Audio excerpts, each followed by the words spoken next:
everyone, and welcome on this wonderful evening to Property CEO Open Door Show. It's great to have you here.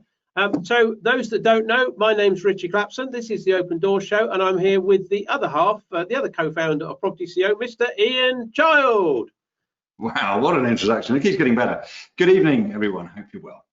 Good evening. I hope you're well. Very formal, very formal. Guys, it's great to have you here. And just in case this is your first time, and for a few of you, it might be, what have you let yourself in for? Well, what's going to happen tonight is our aim is to give you about 45 minutes of non-stop positivity, and it's all around the theme of property development. Isn't that right, Ian?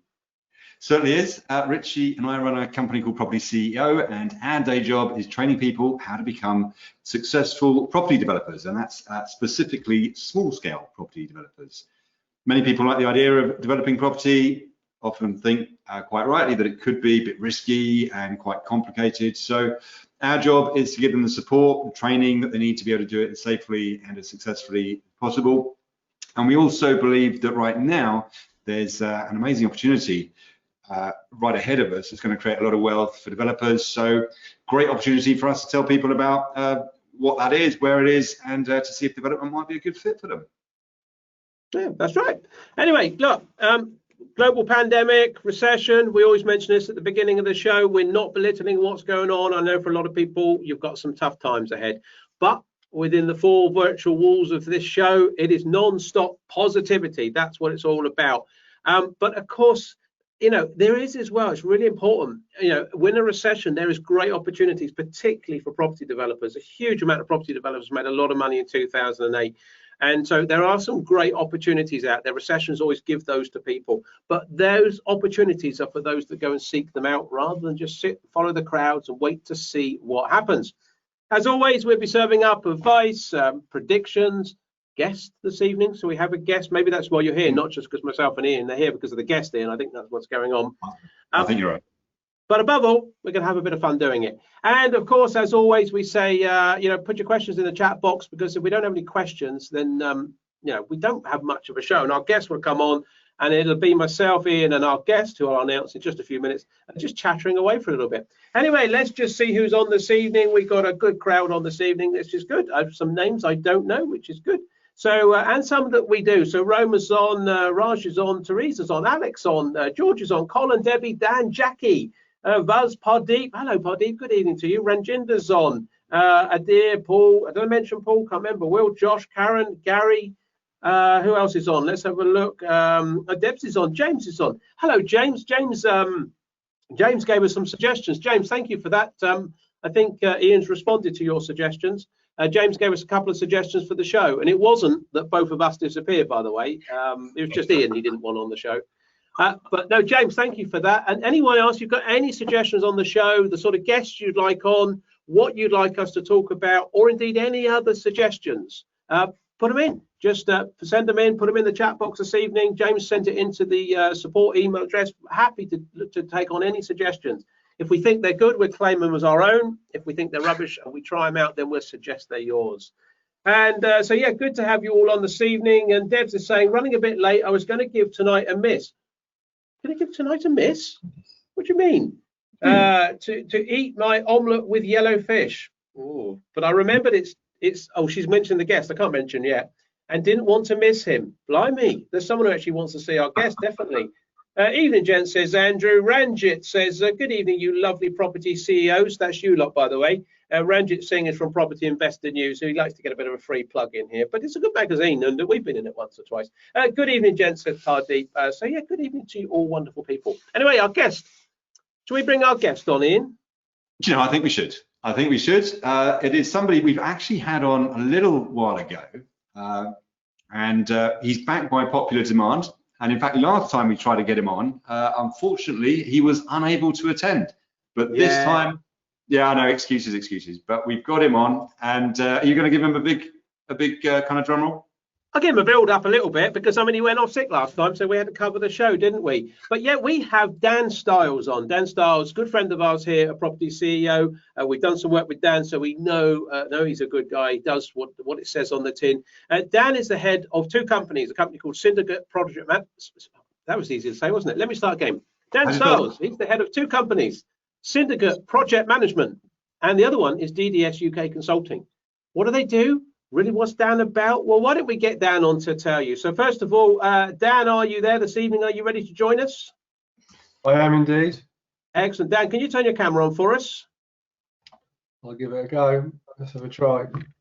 Give it a go. Hey, look at that. Dan, welcome to the show. Welcome to the show. Can you just give us a hands up if you can see and hear myself, Ian, and Dan, please? Just give us a quick hands up. No, not you, Dan. Not you. Sorry. It's the audience. Yes. Excellent. Hands are going up. That's good. So there we are. So it was Debs that said she is looking forward to seeing you this evening. So don't disappoint. Thank you. I'll try not to. I'll do my best. Stuff. Well, you've got to do a better job than a yellow omelette, apparently. So as long as you do that, you'll be fine. That's a toughie. That's a toughie. Well, welcome back. So yeah, I'm glad to be here this time. I was apologies for the last time. I was pretty unwell, to be honest. No problem at all, but better now. Richie did a great job of giving the name of your business on the second or third attempt. Want to just give a little bit of a flavour of what it is you do in DDS Consulting and so on, your world? Okay, all right. So DDS, we are quantity surveyors and cost consultants. We also do estimating and dispute resolution along the way there. So we try to cover all the legal and commercial sides of businesses and projects, so that way we can go through the whole journey with the developer to help them from the first stages of putting together some numbers and look at the viabilities of projects and go through the whole evolution of that project to the exit point, making sure that the commercial and legal side is all taken care of for them. So there's a lot that goes into that, as you can imagine. But in a simple form, that's what we do. On the syndicate project management side, that's more to do with the implementation. That's to ensure that the project runs smoothly from a day-to-day operational side, and that's more dealing with the site side, the contractor or the contracting team, depending on which route you're on. And so that works in synergy really between the two companies. We look after the interests of the client, and often we do both. The two companies do work together a lot. We do, of course, we do individual projects as well, but often, once you put it forward as a proposal, you can see the benefits of having the two coming together and working alongside each other. So that's what we're there to do. We're trying to make that journey smooth and takes away the stress from the client side. Fantastic. To a point. We don't want stress as developers, and I'm sure all you wonderful new potential developers or new developers, or perhaps you want to be developers out there, do not want stress. No. So you ready for some questions, Dan? Because there's some questions already coming in the chat box. So people have already been preparing some of these things. They've obviously know what they want to ask you, so they want to get their maximum value out of you. So you ready for a first question? Go on, hit me. See what's going. This is quite a long question, this first one. But Paul, good evening, Paul. Paul's question is, he says, I have a friend, which is quite nice for Paul, that he's got a friend. He says, I have a friend of mine who said he could project manage my developments if I move into property. He's not from a property background, but has managed lots of IT type rollout programs for banks. He is now redundant and has time and said he wouldn't charge too much. Do you think this is a good idea? That's a good one. The word friend is the critical part of that, because I would say not as a friend unless you can you're going to take the rough with the smooth, because it will be a bumpy journey. Yeah. So think very long and hard if you're going to do something with a friend. But if he has the right skills and you can trust that individual to do the job. Are you being too polite to start with, Dan? Are you being too polite? Because I'm not being rude, Paul, but your friend here, which I'm sure is a great friend, and Dan's first point is absolutely important there. But someone that's got hasn't got a property background but has done IT type management, rollout programs for banks. Yeah. Does he really understand development projects, Dan? My answer is no, he doesn't. So regardless, it's a friend.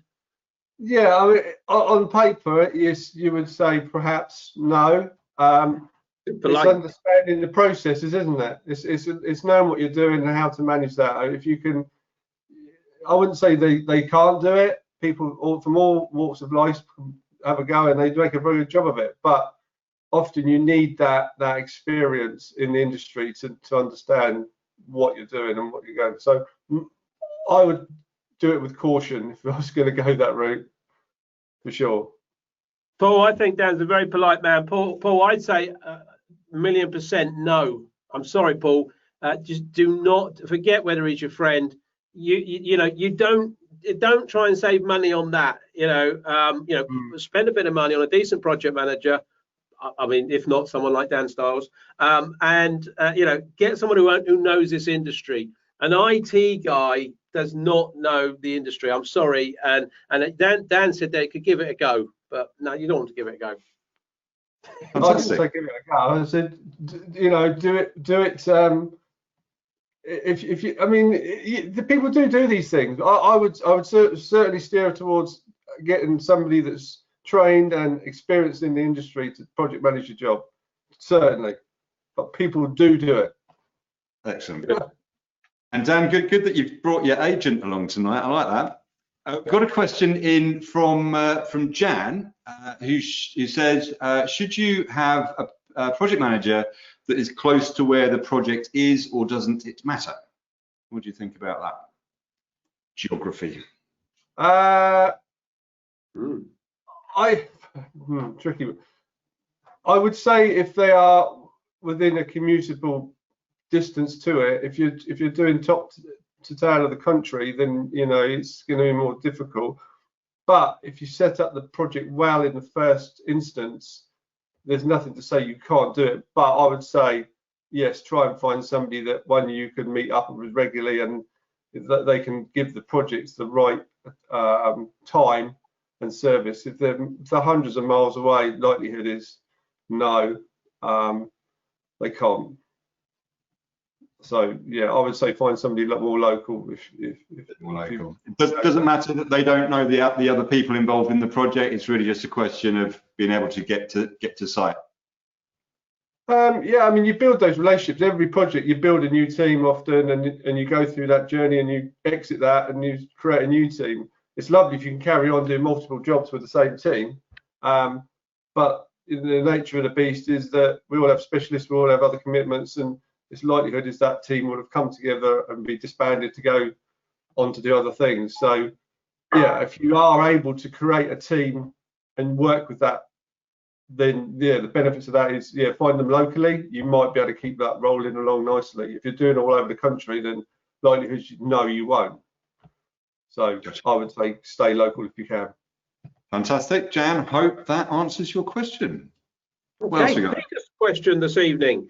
Peter's got a question. So good evening, Peter. Welcome to the show. He says, I've heard of the JCT contracts. What does it stand for? I hope you can answer that. What does it stand for? And are there different types? If so, what are they? There are many types of JCT contracts, and they're all suited to work in different situations and different types of projects. So, and there are also many other forms of contract as well, NEC, FIDIC, to name some others, but they're all designed for certain situations. So the JCT suite of contracts is set up to work with more of the building side, and again, you would be guided by your surveyor or project management through that to choose which is the best suited for your project. So that's really assessing what that form of contract is best to do, and it's based around the complexities more often than not of what's involved in that project itself. A lot of the stuff we do on the resi conversion stuff you would tend to use a smaller sort of form of contract. It's simplistic and it's set up. It's not dealing with complex situations. So again, you would go to a quantity surveyors, and they would guide you through what the best thing is, the best form of contract is for you in that situation. Good. Peter, hopefully that's okay. Paul, who asked the question earlier, he says, you've convinced me I won't use my IT friend. There you go. So hopefully that's good. Okay, what have we got next? Can I just pick this one up? There's two in here. Alex has put a question in, and Alex says, how do you cost out your work in capitals? And I think it's the same question as Sumi's in here. How much do you charge? Right. Now, I guess that says how long's a piece of string. I'm guessing people probably need to contact you with what they've got on. Every project, what we do is we assess it based on, we ask for sort of a general set of information from each client, and that enables us to evaluate what's involved and put together a fee proposal. On the larger value projects, you can generate on a percentage. On the smaller ones, the percentages get so crazy, you tend to look more of a number. Then I look at more of a time spent in that process. So you can quickly assess what you need to do on that. But what I always say to somebody is, I won't give you a figure off the top of my head. You send me the information, whether it's a set of planning drawings or be a set of, a sketch you've done on your dining room table, a brief of what you're trying to do, where you're trying to go, and we can put together some numbers on it. So there's not a set sort of rule that we say, oh, it's going to cost X and Y. So it's all assessed based on the project itself. Good. So we hope that's answered the question. I think that is absolutely the right answer. Alex, I'm assuming that was the question you asked as well. If it is, or if it isn't, let me know. If it is, and that's a good answer, then just that's good. Alex says yes straight away. Good. I don't always say okay. Yep, it is. So, I think that is the same, guys. It should be for all consultants. A consultant that just says to the top of your head, yeah, I charge X. They're not really doing you a service. You really want consultants to really understand what it is you're doing, exactly as Dan said. And I think Dan's contact details we're going to give out at the end of the show, or Dan will. So you, by all means, I'm sure you'd be happy for people to contact you, Dan. Yeah. Yeah, and we do that. We don't just do that for the quantity surveying. We do that project management as well. So again, the two worlds. We do it, and one thing we do offer, and I should probably, shouldn't really say this, but I will. We do offer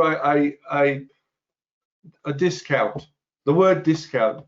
We do offer a discount. If you combine the two services together, we'll offer you a discount. Write that down. Write that down. I'm not telling you what it is, but we do something. So it's often a nice little sweetener, really, in the deal. So, but what I will just draw into just quickly while we're on that subject is often I'm asked a question. One question, I don't know if you've got it there, but often I'm asked is, how much should I allow? If you send that there, how much do I allow in my budget for these services? Not there yet, but we might get that in a minute. Okay. Do you want me to go any more on that, or no? Let's get the next question. Sumi says yes. That was the answer I was after. So yeah, guys, let us know what discount you get. Anyway, Ian, what's the next question we got in? We've got one here from Poddy, who is wanting you to look into your crystal ball, Dan. And he says, hi, Dan, what do you think will happen with construction costs in 2021? Well, I can tell you straight away that we have already seen some pretty chunky price hikes on gypsum-based products. So the usual 5 or 6% that comes in January is, that rolls out pretty much every year. That's a standard. But I can see that plasterboard and boards of that type, including insulation boards, could go up as much as 25% in January. So that's going to have a massive impact on costs. So one of the things I've been asked is, can we lock those prices in? But the reality is, if you do it before the end of the year, you've got a fighting chance that your supplier will hold that price. Come January through to March, I think we're going to see some fairly strong price increases on gypsum-based products. and early indications are that's what's coming, unless they change the money. And it might be a supply and demand where they're making, they're making money where they can. So they're keeping stock short, they're raking up the prices. But yeah, so we're seeing that, and it will have, because plasterboard is everywhere, so it's going to have a big effect on build projects. My opinion of the construction market next year, Dan, is that ultimately there's going to be a slowdown in a lot of building. A lot of the big players are slowing down, and I think there'll be some keen tender prices from some builders. I think some builders will go bust next year, and I think there'll be some keen tender prices from those that are left. Aside from any material hikes that might be, I think, relatively short-term blips, but I have a feeling that the market will turn down, and then we will get some attractive tender prices as we go into the sort of middle and second half of next year. Yeah, I think if your materials are coming in at a certain price, the only way you're going to squeeze is either on your profit or on your labour costs. There's going, and you keep doing that, you're going to do like you say. You're going to end up with people going pop because there's nowhere to go, and especially if people are bidding on jobs now and they're trying to buy the materials next year. It's going to hit them hard, really is. So yeah, something to bear in mind. But I do think that the industry will slow a little bit. I know there's been this burst of energy that's gone on, but I think it'll slow a bit. I've seen that, and we track through the planning side of it a lot now. See what's coming through, and yes, you can see a big slowdown in what's coming through on the bigger stuff. Cool. Okay, got a question in. Hopefully Pardeep's question was answered there well. James has got a question. James is one who gave us a suggestion of what we should do with our show. Well, in addition to the show, which is a good suggestion, James. We like it. We haven't done it yet, as you can tell, but watch this space.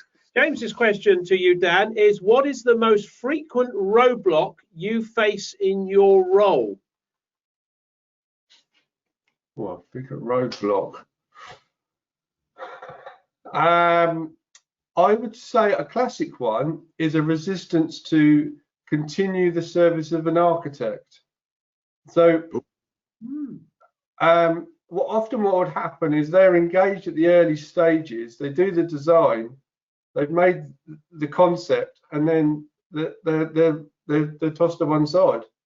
When you've got to go through the project trying to make up and fit the job around design, there's nobody there to help you. So that is often, I always ask the question, is the architect coming along the journey with us? And more often than it's no, because they cost money. So I always say, well, you should allow something in there for them to assist us through the job, because you do need them. And even the smaller projects, it's good to have somebody there to thrash out the nitty gritty as we go through it. So brilliant. I'd say, yeah, that's one. There you go, James. Architects are not employing them long enough. What's the next question, Ian? Let's crack on. We're going to get through some good questions. And we've got a lot of questions in, Dan. So what we're doing, guys, we're going to get through as many of these as we can. So we're going to fire them off, Dan, as quick as possible. Go for it, Ian. Okay, completely left field one here from Debs. She's finished the omelette, I think. She says, how much should you allow for a QS/cost consultant in your desktop analysis? It goes back to what I was saying earlier. It's based around the value of the project. It can be as high as 6 or 7% on a small job. It can be down to sort of less than 1% on a big job. It boils down to the project value. So I can't really say a number. It's based on the service you need. So unfortunately, there isn't a magic number there. But presumably, though, what you should do as a developer is get in touch with your QS and have that conversation about they'll be able to tell you very quickly. Yep. You know, if you're putting together a quick set of numbers at the beginning of your job, then yes, you can say it's an X build, and yeah, okay, we should allow this for our services. Fantastic. Deb, hope that helps. What we got, Rich? Yep. Okay, Ahmed's put a question in here. He says, hi, Dan, I'm a first-time developer specializing in commercial to residential conversion in London. Well done. Is there a rule of thumb to estimate the build cost? So that's a commercial office to residential conversion, I'm assuming. Rule of thumb to estimate the build cost. You can answer that one. there tends to be a certain sort of ranges of what it costs to do a 1-bed, a 2-bed, a 3-bed. It's then influenced by the local factor of that particular project, the building it's in, or the environment, or what it was in the first instance. So again, it really boils down to getting that detail over to your cost consultant as quickly as you can. Let them look at it. Yeah, you can throw some square meter rates at it as ballpark, but they could be wildly adrift. I'm always nervous of doing that when I get phoned up and people say, "Can you give me a number?" Well, I can't really give you a number because I haven't seen the job. So it's a dangerous game to play. You can profile it and then come back to me. Often that comes in as well. I think it's going to cost X. What do you think, Dan? Is that right? Well, send me the stuff and I'll have a look and I'll let you know if you're in the right ballpark based on what I can see. But blindly, you can't just assume it's going to cost something. I think that's a good answer, guys. And you might think, oh, well, that's a cop out. But someone that does just give you a number off the top of the head, not really doing you a good service. And I think that's the point about building relationships with people is to actually send them something. Most consultants, and Dan's already said, it's a sort of, if you send them just something, even a quick sketch that gives them something, and maybe a postcode address, something to go on to start having a look at. What I quite often do is if you're looking at a sales particular of a website, and there's a house or a building you like, ping that down, but just do a quick sketch of what you think you'd like to put inside it. If you want to convert it to 2 beds, 1 beds, whatever, just an instant.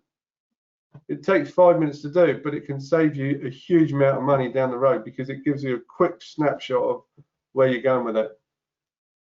There you go. I hope that's okay. Next question here. What have you got for them? Got one from Andrew. He says, when initially putting your team together, when it comes to project manager, what core skills should you look for? And what essential questions should you put to any prospective PM? What are the tough questions you get asked? Yeah, they are. One, obviously, look at their background of what they're specialising in. That's important. If they're working in the marine industry or the petrochemical, then you don't really want them doing a conversion of a factory. So their background key. Obviously, look at where they're located, because we're talking about that, in terms of their position in the UK or wherever it be. So that's a key one. And one thing is, can you work with them? Do you have that connection that you feel that they're on your, they're going to help you? So there's a lot of that side as well. So they may have all the accreditations around them, but if you can't work with that person because you just can't get on, then it's not going to work. So 3 key things there, I'd say: location, personality, work with them, and obviously their background and their specialist fields. That's something to look at. Things, because often people say, I've got a great builder who's in the village or in the local town, he's done some lovely conservatories or a garage, but can he build me a 6-story block of flats? Well, I'd say no, it's not his bag. So look at what they specialise in, and then go for there. But yeah, you can do a lot of background without even speaking to people these days. Brilliant. Andrew, hope that helps. Good stuff. A bit of feedback. Pardeep, who was asking, what do you think happened to construction costs in 2021? Obviously, we answered him, and Pardeep, he says thanks for that. And James, what was James's question? What was your roadblock? And we talked about architects. James said thank you. Interesting answer. That's good. So I like that. Grant's got a question in here. Good evening, Grant. No, Grant, I've spoken to Grant a few times. Good evening to you. He says, hi, Dan. This is back to contracts, actually. He says, so you might better answer this, or you might better say, well, you're going to have to give me a bit more information. He says, what are the most suitable contracts for developers, various project types, and why? There's a long answer that you'd have to spend on that, wouldn't you? There isn't a straightforward answer on that. It comes down to what the project is and how complex it is. But there is a sort of several contracts that you would immediately just pull together. But again, there isn't a set you just say, oh, it's this one. You look at what's involved, the complexities of the job, the type of job, what you're doing, and then you can see what best fits that. So no, often you ask, okay, what contract do I need to use? Well, I haven't seen the job, so I can't just tell you use that one. There you go, Grant. I mean, that's an answer to your question, and I think it's the right answer. And again, reach out to Dan, and he will will help you. Andrew says thank you for his answer. Thank you, Dan. And Ahmed says thank you, Dan. So that's good. So people are liking it. I like it when people say thank you for their answers. It's always good. Makes you feel good. What's the next question, Ian? Got one in from Pete, who asks, as a project manager, would you help me find good contractors? This is something apparently he finds quite difficult. We tend to do that more on the cost consultant side. If we're helping a lot, if we're doing the tendering role with them. So we're doing that with several right now. We're looking at that for suitability of contractors for those types of projects. So we do quite a bit of background on them. We send out questionnaire qualifiers. So that way it sort of filters through whether they've got the right experience, whether they can cash flow it, whether they've got the right personnel to do the job. So they pre-qualify through a series of questions, and we do some background, and that way we're more informed. Even though we might know them or work with them, possibly they may not be suitable for that particular role. So yeah, it's a good process, and it really does help that. Often a client will say they know of somebody they would like to use. They would be part of that process. So absolutely, we would help them do that, because we would ask questions perhaps that you wouldn't think to ask initially. So yeah, totally. Brilliant. Pete, I hope that helps. We've had a few questions actually that are asking about when you should engage with a quantity surveyor or cost consultant. How early on in a project should they be reaching out to you? Personally, I say as early as you can.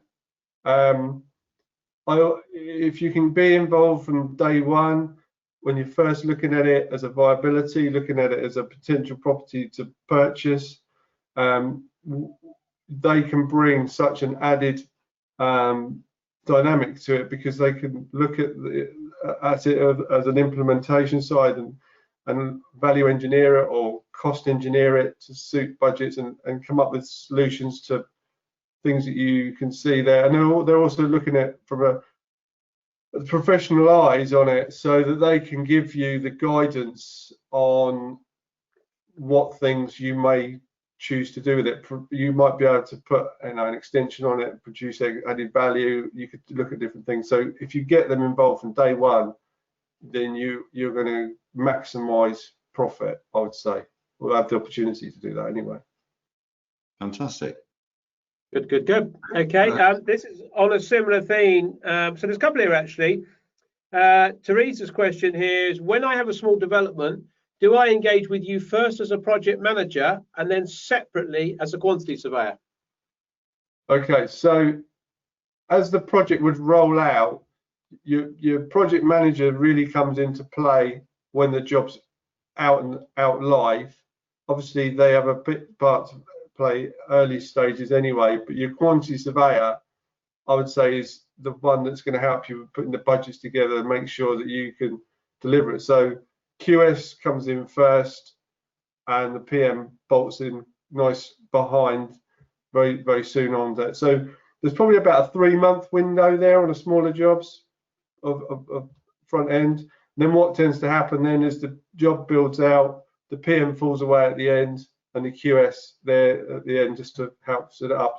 So they come together quite nicely. But yeah, QS, you want to get your whole team together as quickly as you can, but you work more with the QS, I would say, at the beginning if you're going to employ them. If you go through a PM that's doing the QS in as well, which often you can do that route, then yeah, you've covered all bases then. But not all PMs will do that. Good. Teresa, I hope that's good.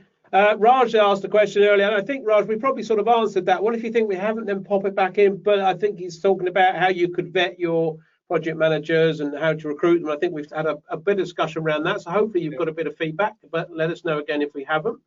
What have we got next, Ian? James has got one. For someone beginning to explore property development, specifically commercial to residential, are there any qualifications you'd recommend taking as a guest on a property training companies? So this is around. So this is around the company or the individual. No, I think. Correct me if I've got this. Dan, wrong. Dan, what James is asking is should he go to someone like propertyCEO to get trained? Is that right, James? Absolutely, totally.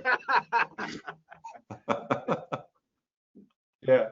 That might not be the question. I've lost track of the question now. What was the question? Yeah, I think it's about qualification as a developer, getting trained, having qualification. Is there a course you should go on, and so on? And I guess what's your thoughts? I guess on that subject about people that are not educated when they come to you. If you can find somebody that's willing to train you, I can't think of anybody off the top of my head. But anyway.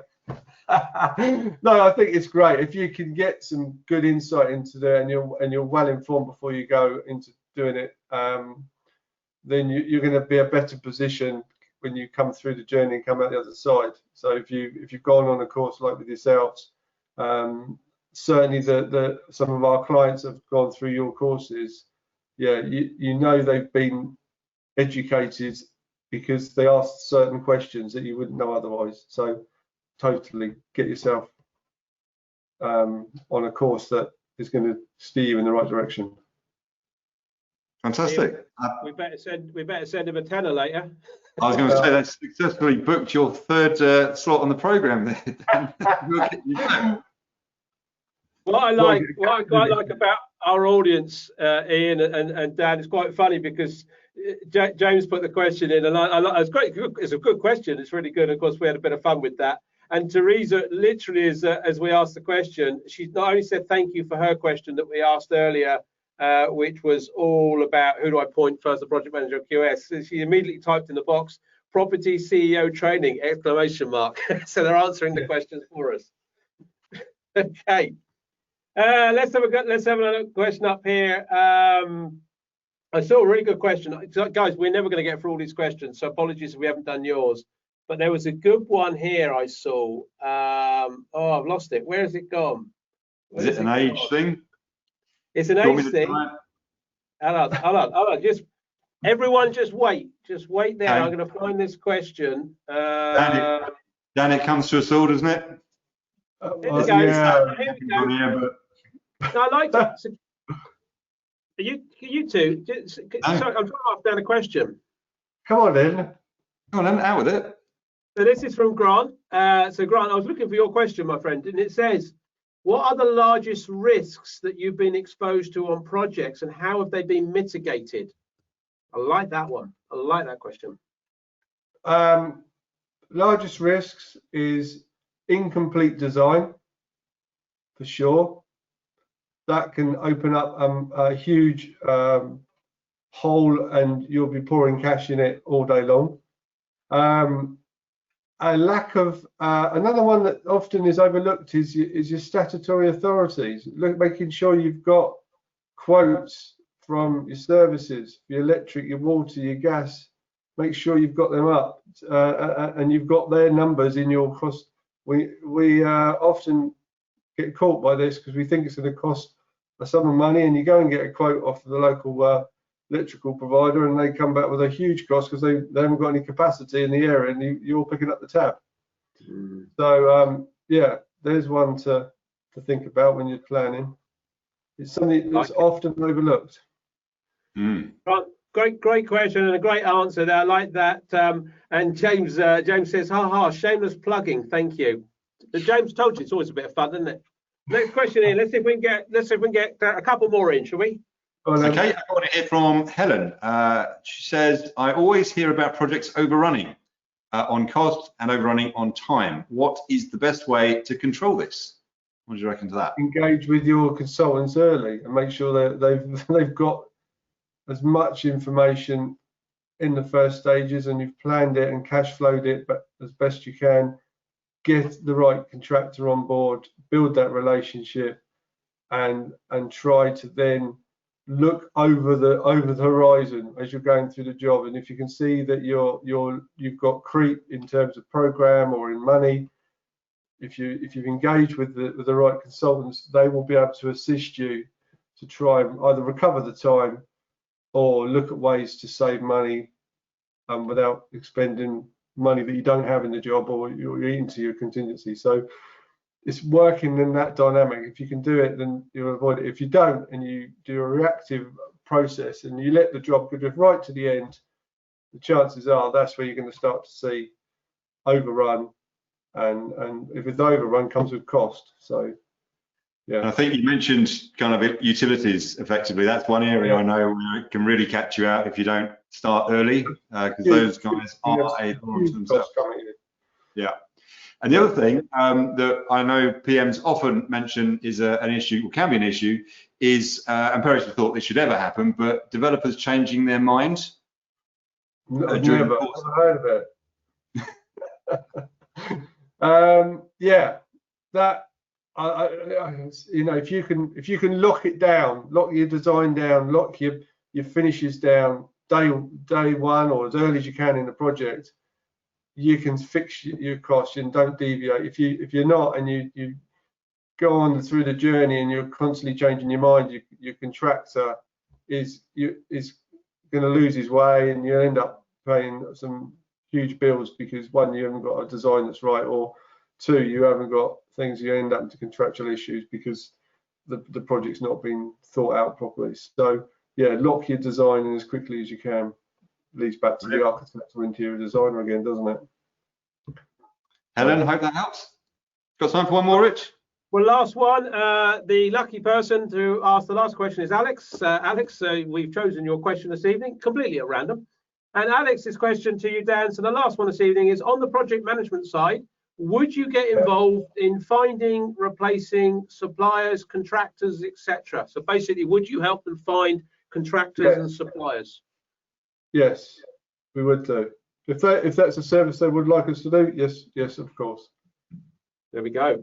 There we go. Excellent. Good. Alex, hopefully that's answered that question. He says fab, exclamation mark, 2 exclamation marks. So that's good.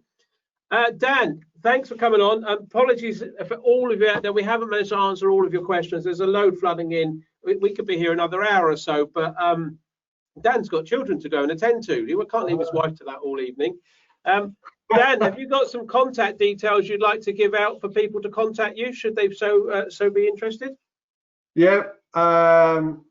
If you want to talk to us about the quantity surveying, if you send it to office@ddsconsulting.co.uk, that would be the QS inside. If you want to talk to us about project management, it's a simple one again. It's office@syndicateprojectmanagement.com. Good stuff. Don't worry if you send it to the wrong company. We'll deal with that. But one of those two, yeah, will help with your needs. Good stuff. And what we'll do, guys, we'll put those details in the show notes that will be up on YouTube and on our website. So the contact details will be on there just in case you missed them. And I'm sure Dan would be more than happy for you to contact him and say that you met him on the show here, and he might put you to the top of the pile. You never know. We'll give you that massive discount that you promised everybody earlier. Magic discount. Everybody likes a discount. You heard it here, guys. If you don't get a discount, you come back and tell us. You come straight back here and tell us at the Open Door Show, and we will get on his case. There's going to be a fight now. Who wants the best discount? And I can see this. Dan, we'll let you get off for the rest of the evening with the family. Thank you for spending the time with us. We appreciate it as always, and we'll get you back in the future, I'm sure. Yeah, I hope you help some people. Thanks, Dan. Lovely. All right. Thank you. Wow. Very good, as always. Worth waiting for, wasn't it, guys? You know, he was a little bit sick the other week, but he's back now and he's fighting fit and he's spending time with us. So we love that. So that's really, really good. Hopefully you've enjoyed that. Ranjit Singh's popped another comment in. Another great show. I will see you tomorrow at PIP. Yeah, Partners in Property. I'm presenting tomorrow. Certainly will, Ranjit. Property Investor News. Any final comments, Ian, or should we do a sign off? We can do a sign off. I just think it's always nice when guests offer discounts. So if you've got any prospective guests watching this show, either live or on YouTube, then please feel free to offer our lovely show attendees discounts galore. Always very welcome. Yeah. Hey guys, please, as always, just email us in any suggestions for the show, any suggested guests or topics. We'll work for you. This is your show. You're the family of CEOs out there. You're either developers or want to be developers or whatever it is you're trying to do. We'll just try and give you the free content, good, no nonsense, no BS, no fluff, just good forward advice. So next week's show, the 19th, next Thursday, same time, same place, 7 o'clock, myself and Ian next week. So hopefully we'll have an interesting show. Just before we sign off, and please put your comments in the chat box. Let us know if you've enjoyed the show. We always like that. It always makes a difference to us. Put our time into this. If you enjoy it, we keep putting our time in. So just a final thought. Are you available? Anyone out there available that's interested in development next Thursday, Friday, and Saturday? Are you? Possibly? Well, if you are, look out for an email in your inbox tomorrow. Anyway, that's it, guys. That's it from us. Let's just see any final comments in there. So Ahmed says, thank you. Very insightful session. Yeah, I thought so. Andrew says, fantastic show, guys. Teresa says, that was good. Cheers, Richie and Ian. Night, night, says Michael. Thanks, guys, says Sumi. Yvonne says, thanks, Dan and Richie. Another great show. And Grant says, cheers, Richie and Ian. And ultimately, Will says, what a great time. Enjoyed it as always. Off now to watch a bit of TV. And finally, James says, another great show. Thank you. Thank you, James. Thank you, everyone else. Have a good evening. See you next week. Same time, same place. Bye-bye. Bye.